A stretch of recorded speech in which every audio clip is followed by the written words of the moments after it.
بيكون معاه جيش عبارة عن قرد وسجادة ومصباح سحري علشان يتجوز حبيبته ويحقق أحلامه. بيبدأ فيلمنا النهاردة مع أطفال صغيرين راكبين مركب قديمة مع أبوهم اللي بيقرر يرسليهم في الطريق ويحكي لهم حكاية علاء الدين والمصباح السحري. وبتبدأ الحكاية في مملكة أغربة في بغداد مع علاء الدين والقرد بتاعه أبو اللي واحدة من البياعين بتعجب بيه جدا وبتحاول تلهي علاء الدين لحد ما تسرق منه أي حاجة، لكنه بيكشفها وبيقدر بذكائه إنه يخطف منها العقد بتاعها من غير ما تحس، وبيهرب بعدها بسرعة قبل ما جوزها يوصل له. وبيروح بعدها لتاجرة بتكون عارفة إن علاء الدين حرامي فبتاخد منه العقد مقابل كيس بلح بس. وعلى الرغم من إنه جعان هو والقرد، لكن أول ما بيشوف عيلة فقيرة ومحتاجة أكتر منه بيسيب لهم كيس البلح وبيكمل طريقه. وفي الوقت ده بتكون في بنت اسمها داليا في السوق، واللي أول ما بتشوف أطفال فقراء بتاخد العيش من على العربية وبتديه للأطفال. ولما التاجر جمال بيشوفها بيجبرها إنها تدفع تمنهم، لكن ما بيكونش معاها فلوس. وساعتها بيتدخل علاء الدين اللي بياخد منها الأسورة بتاعتها وبيسلمها لجمال مقابل تمن العيش علشان يطمن، وفي نفس الوقت بيسرقها منه بخفة ايده وبيهرب مع داليا وبيقنعها انها تمشي في طريق مختلف مع ابو، وده علشان يبعد عنها أذية الحراس اللي بيواجهوا صعوبة في مطاردة علاء الدين لأنه ذكي وحركته سريعة جدا. وبعدها بيقفوا هما الاتنين على سطح بيت عالي وبينطوا من ارتفاع كبير جدا وبيفشلوا الحراس إنهم يمسكوهم. وبننتقل بعد كده للوزير جعفر، وده الراجل التاني في المملكة بعد السلطان، واللي كان طلب من رجالته إنهم يجيبوا له أنقى وأطيب واحد في المملكة علشان يدخل يجيب له حاجة معينة من جوه كهف ملعون. لكن كل مرة محاولاتهم بتفشل من شهور طويلة ومحدش قدر يدخل الكهف الملعون لحد دلوقتي. وبنرجع لعلاء الدين مرة تانية اللي بيروح عند بيته مع داليا لحد ما الحراس يبعدوا عن المكان، وبيعرف إنها عايشة في القصر الملكي، وده واضح من العقد الذهبي بتاعها وهدومها الحرير. وبتشكره داليا على مساعدته ليها وبتعرفه إنها تبقى خادمة الملكة ياسمين اللي محدش شافها من فترة طويلة، لأن السلطان بيخاف عليها جدا خصوصا بعد موت أمها الملكة. وبعد شوية بتسمع داليا صوت وصول سفينة الملك أندرس، وبنعرف إنه وصل للقصر الملكي، وبتطلب من علاء الدين إنه يوصلها لهناك، وبتتفاجئ بإنه ضيع الأسورة بتاعتها اللي ورثتها من أمها زمان. وساعتها بتخمن إنه حرامي أصلا وإنه كان بيخدعها طول الوقت، فبتسيبه وبتطلع تجري وهي زعلانة. وبيتضح بعد كده إن الأسورة كانت مع القرد أبو، على الرغم إن علاء الدين بيكون متضايق بسبب سوء ظنها فيه، لكنه بيفرح لأنه سبب يخليه يشوف داليا مرة تانية. وبيرحب السلطان راجح بالملك أندرس اللي المفروض جاي يتجوز بنته الأميرة ياسمين، اللي بيتضح إنها بتبقى داليا لكنها كانت متنكرة علشان تعرف تمشي وسط الناس. وبيحاول الملك أندرس يتباهى بنفوذه وسلطته قدام ياسمين اللي واضح عليها إنها كرهاه من أول لحظة لأنه أجنبي ومغرور، فبتقرر إنها ترفض الجواز منه. وبعدها بيعاتب جعفر السلطان لأن ياسمين رفضت جوازات كتيرة، وبيقول له إنهم ضيعوا فرصة تحالف عسكري مع أندرس كانوا يقدروا يستغلوها في الحرب ضد مملكة شيدراباد اللي خرجت عن طاعهم من سنين. وبنلاحظ إن السلطان قرب يقتنع بكلامه لأنه تحت تأثير سحر عصاية جعفر، لحد ما ياسمين بتوصل واللي بترفض الحرب ضد شيدراباد لأنها مملكة أمها، وبتقترح على أبوها إن هي اللي تمسك الحكم من بعده، لكنه بيرفض لأنه على مدار 1000 سنة عمر ما سلطان كانت واحدة ست، وده معناه إنها لازم تتجوز من أمير في أقرب وقت علشان المملكة ما تتدمرش من بعده. وبالليل بيقدر علاء الدين يغفل حراس القصر وبيدخل من غير ما حد يشوفه غير البغبغان ياجو بتاع جعفر اللي بيبلغه إن في حرامي في القصر، وبيخمن إن هو ده أطيب وأنقى شخص في المملكة. وأثناء ما الأميرة ياسمين بتحكي للخادمة داليا عن إعجابها بعلاء الدين بتتفاجئ بيه قدامها، وكان متنكر في صورة خادم. وبعد ما بيسلمها الأسورة بتاعتها بيقول لها إن القرد هو اللي سرقها. وبنلاحظ إن الاتنين معجبين ببعض جدا، وده اللي بيخلي علاء الدين يطلب منها إنهم يتقابلوا تاني بكرة عند نافورة القصر. وبعدها بيخرج من الأوضة بسرعة لما بيسمع صوت الحراس اللي بيكونوا مستنيينه على باب الأوضة، وبياخدوه معاهم لمكان بعيد جدا في الصحراء علشان يقابل الوزير جعفر اللي بيقوله إن اللي قابلها في القصر تبقى الأميرة ياسمين اللي عمرها ما هتعجب بواحد زيه لأنه مجرد لص شوارع. وبيعرض عليه إنه يساعده في إنه يجيب المصباح بتاعه من الكهف الملعون، وساعتها هيخليه من أغنى الناس في المملكة، وبيحذره بإنه ما يلمسش أي حاجة تانية يلاقيها وإلا مش هيخرج من الكهف أبدا. وبيدخل علاء الدين مع أبو وبينبهر بكل المجوهرات اللي موجودة على الأرض، ده غير البساط السحري اللي كان بيقرأ عنه في الأساطير والروايات وطلع موجود فعلا، وبيقدر يخرجوا علاء من تحت الصخرة اللي كان محبوس تحتها، وبينتقل للقمة اللي بيتسلقها علشان يوصل للمصباح.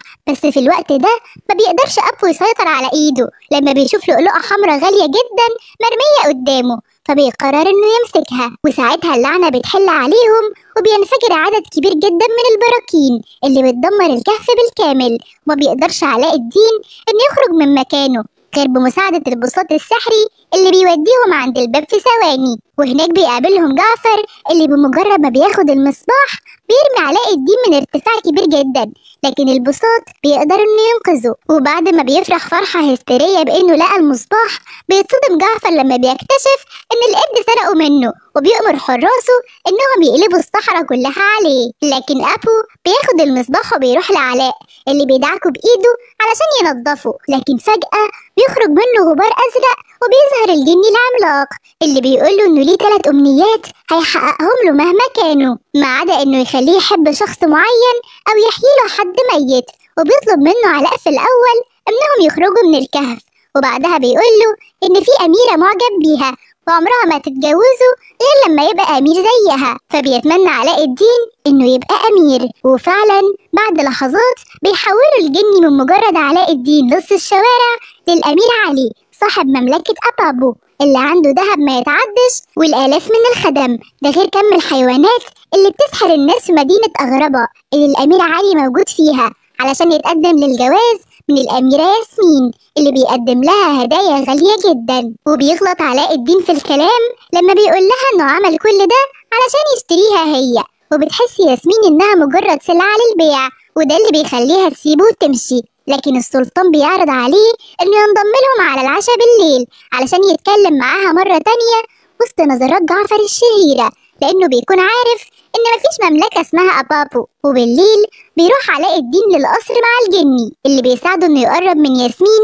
ويعتذر لها عن اللي حصل بينهم. وبعدها بشوية بيجي معاه فقرة الرقص اللي بيرتبك فيها علاء الدين جدا لأنه عمره ما حضر حفلة قبل كده، لكن الجني هو اللي كان بيحركه زي العرايس اللعبة من غير ما حد يحس بيه. وبيرقص علاء الدين مع الأميرة في الحفلة بطريقة مميزة جدا وكل الموجودين بيسقفوا له، لكن ياسمين بتسيبه وبتطلع أوضتها من غير سبب. وبيطلب علاء من الجني إنه يساعده علشان يراوغ الحراس ويطلع لها، ويوافق الجني لأنه مغرم بالخادمة داليا اللي بيقدم لها الورد، وبيخرجوا علشان يتمشوا في مكان تاني. وبتتفاجئ الأميرة ياسمين لما بتلاقي الأمير علي طلع لها من البلكونة علشان يسألها عن سبب خروجها من الحفلة. وفي الوقت ده بتغير ياسمين الكلام وبتديله الخريطة وبتطلب منه إنه يوري لها مكان مملكة أبابو. وبيقع علاء في موقف محرج جدا لحد ما الجني بيتصرف وبيعدل في الخريطة بطريقته كأن في جزيرة فعلا هم ما كانوش شايفينها قبل كده، وبيعرض عليها بعدها إنهم يخرجوا في جولة بالبساط السحري بتاعه اللي ياسمين بتنبهر بيه جدا وبتوافق على طول إنها تخرج معاه لأنها محبوسة في البيت بقالها وقت طويل. وبيقضوا الاتنين وقت طويل مع بعض وبيشوفوا المملكة بطريقة مختلفة، ولأن البغبغان ياجو كان شايفهم طول الوقت فبيبلغ جعفر باللي حصل. وفي اليوم اللي بعده بيأمر رجالته إنهم يخطفوا علاء الدين ويربطوه في كرسي على ارتفاع كبير جدا من البحر، وبيقوله إنه عارف كل حاجة عنه وبيسأله عن مكان المصباح. ولما بيلاقيه بيحاول يكذب عليه بيقرر جعفر إنه يرميه في البحر، بس في الوقت ده بيكون القرد أبو أخد البساط وراحوله ومعاهم المصباح اللي بيرموه لعلاء في البحر علشان الجن يساعده، لكن لازم علاء هو اللي يطلب كده بنفسه، ولأنه كان غايب عن الوعي فبيضطر الجني إنه يزور إمضته وبيحسبها له الأمنية التانية وبينقذه من الموت. ولما بيفوق علاء بيشكر الجني على اللي عمله معاه بغض النظر إن في أمنية ضاعت منه. وبعد شوية الوزير جعفر بيقنع السلطان إن الأمير علي له نوايا شريرة وهرب من مملكته علشان يحضر جيش ويحاربهم، لكن ياسمين ما بتكونش مصدقاه. وفي نفس الوقت بيدخل علاء الدين القصر وبيقول لهم إن جعفر حاول يقتله ولازم يحاكموه. وبيفهم جعفر ساعتها إن المصباح مع علاء الدين وهو اللي نجاه من الموت، وبيحاول يأثر على السلطان بسحره ويخليه يصدق كلامه ويطرد علاء الدين من القصر. لكن علاء بيفاجئه لما بيكسر العصاية السحرية بتاعته، وساعتها تأثير السحر بيروح، وبعدها بيرجع السلطان لصوابه وبيأمر الحراس إنهم يقبضوا على جعفر، وفعلا بيقدروا يحبسوه. لكن البغبغان ياجو بيقدر يسرق مفتاح الخزانة من الحراس علشان يحرروا لما يمشوا. أما السلطان راجح فبيعتذر لعلاء الدين وبيوافق على جوازه من ياسمين، وعلى الرغم من إنه بيكون طاير من الفرحة بس في نفس الوقت بيكون متضايق من نفسه لأنه بيكذب عليهم، خصوصا بعد ما الجن صح ضميره ووصفه بالمخادع. وساعتها بيزعقله علاء وبيدخله جوه المصباح، وبيكون البغبغان ياجو مراقبهم طول الوقت، وبيروح يبلغ جعفر بموضوع المصباح. وأثناء ما علاء ماشي في السوق بيستغل جعفر الزحمة وبيسرق منه المصباح من غير ما يحس بيه، وبمجرد ما بيدعكه بيظهر له الجني علشان ينفذ له 3 أمنيات بيحلم بيهم. وبيتمنى جعفر إنه يبقى سلطان المملكة، وفعلا بيسرق العرش من راجح وبيخلي الحراس كلهم يخضعوا لأوامره. لكن ياسمين بتصحي ضميرهم من تاني لحد ما بيرجعوا في صفها وبيتعاونوا ضد شر جعفر اللي بيتمنى الأمنية التانية، وهي إنه يبقى أقوى ساحر على وجه الأرض وما يقدرش الجن يعارضه، وبينفذ له طلبه. وبيستغل قوته بعد كده في إنه يخلص على الحراس، وبيكشف لياسمين إن علاء الدين مش أمير وإنه كان بيخدعها وبينفيه المكان معزول. ده غير إنه كان بيعذب السلطان علشان يجبر ياسمين إنها تتجوزه، واللي بتضطر بعد كده إنها توافق على طلبه علشان سلامة أبوها. وبيعاني علاء مع القرد أبو وهما في المنفى لحد ما بيلاقي البساط السحري اللي بيساعدهم إنهم يرجعوا بلدهم تاني. وأثناء ما الأميرة ياسمين بتكون على وشك قبول الزواج من جعفر بيظهر علاء الدين بالبساط بتاعه من بعيد، وساعتها بتسرق ياسمين المصباح وبتهرب معاه. أما جعفر فبيسحر البغبغان وبيخليه طائر عملاق علشان يعرف يطارد علاء الدين، وفعلا بيقدر يخطف منه المصباح في الأول. بس بعدها بنشوف السلطان وهو بيرمي عصاية جعفر السحرية على الأرض، وساعتها السحر بتاع البغبغان ياجو بيختفي، وبيقدر علاء الدين إنه يسترجع المصباح من تاني. بس بعدها بيبعت جعفر عاصفة بتدمر المملكة كلها وبتحدف علاء الدين والمصباح وياسمين لحد عنده من غير ما يبذل أي مجهود. ولأن جعفر نوايا شريرة فبيتمنى من الجني إنه يبقى أقوى كيان في العالم كله وأقوى منه هو شخصيا، وفعلا بينفذ له اللي هو عايزه، لكنه بيتفاجئ لما بيلاقي نفسه اتحول لجني. فبيقرر علاء الدين انه يحبسه في المصباح بتاعه، وبعدها بيختفي جعفر للأبد بعد ما بيرموا المصباح في مكان بعيد وبترجع الحياة لطبيعتها. وبيتمنى علاء آخر أمنية ليه وهو انه يحرر الجني اللي ما بيكونش مصدق نفسه لما القيود بتتفك من ايده وبيتحول لشخص طبيعي. وساعتها بيشكر علاء الدين جدا وبيروح للخادمة داليا وبيطلب منها الجواز. وبنعرف بعد كده ان هم دول اللي كانوا على المركب في اول الفيلم بعد ما خلفوا طفلين. اما السلطان فبيسيب لبنته الحرية في اختيار زوجها المستقبلي، وبتقرر ياسمين انها تلغي قانون الزامية جواز الاميرة من عائلة ملكية، وبتروح لعلاء الدين وبتقوله انها بتحبه.